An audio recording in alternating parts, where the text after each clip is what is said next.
All right, let's walk through a real-world incident. We're going to see how a modern tool, in this case a service mesh, can take what could have been a weekend-destroying disaster and turn it into a quick, data-driven fix. So, picture this. It's 10:32 a.m. on a totally normal Tuesday, and then the alert pops up. You know the one, the big red critical alert that no engineer ever wants to see.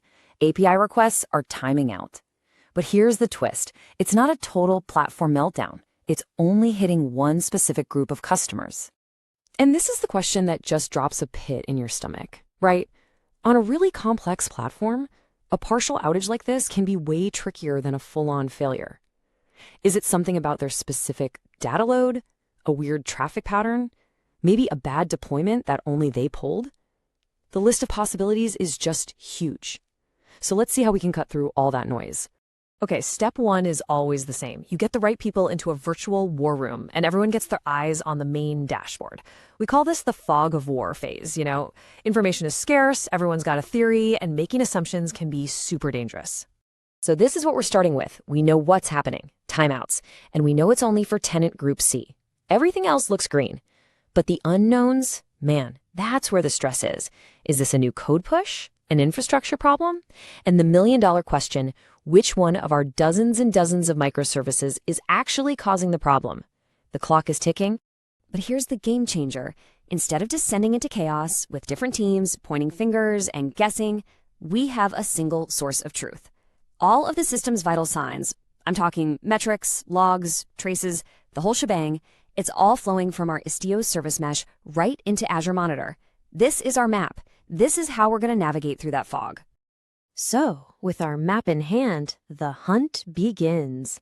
We're not just randomly SSHing into machines or grupping through log files anymore. We are following a very clear, very methodical path that the metrics themselves are laying out for us. And the whole process is really just like a funnel. You start super wide, looking at the health of the entire platform. Then you apply a filter, narrowing the view to just our affected tenant group. From there, the data is going to point to the exact service that's throwing errors, and we can even drill down one level deeper to the problematic API route. With each step, we're just eliminating the noise. So what happens when we apply that tenant filter? Let's take a look. And bam! There it is. That's the aha moment.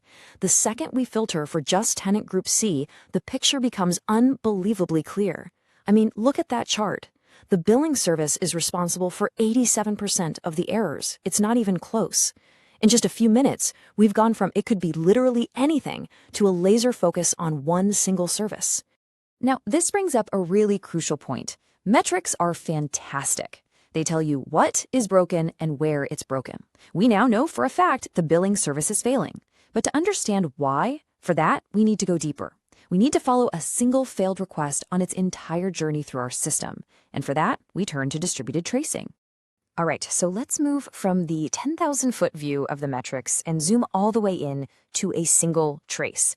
This is where we are going to find the smoking gun.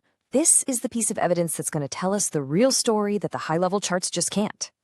And wow, just look at this. This is the life of one of those failed requests.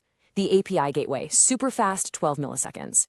The off service, 20 milliseconds, no problem. Even the billing service itself responds quickly at first. But then it makes a call to a downstream cache service, and that call just hangs for 4,800 milliseconds. That's almost 5 full seconds. The result? Timeout. So there we have it, the root cause, clear as day. And you know what? It wasn't some complex bug buried in the application logic. It was a simple misconfiguration. The billing service just had a timeout policy that was way too aggressive when calling its cache. This was causing a cascade of failures, but only for this specific tenant group whose unique traffic pattern was the one thing that could trigger this nasty edge case. Now, fixing a configuration value, that's easy. The incident is over. But the most important work, that's just beginning. The real goal isn't just to put out this one fire. It's to shift the entire team from being reactive firefighters to proactive engineers. How do we make sure this entire class of problem never ever happens again? And the value here is just immense. You have to remember what life was like before a service mesh. An incident like this, it was chaos. It was different teams blaming each other, everyone digging through their own separate log files. It could take hours, sometimes even days, to figure this stuff out.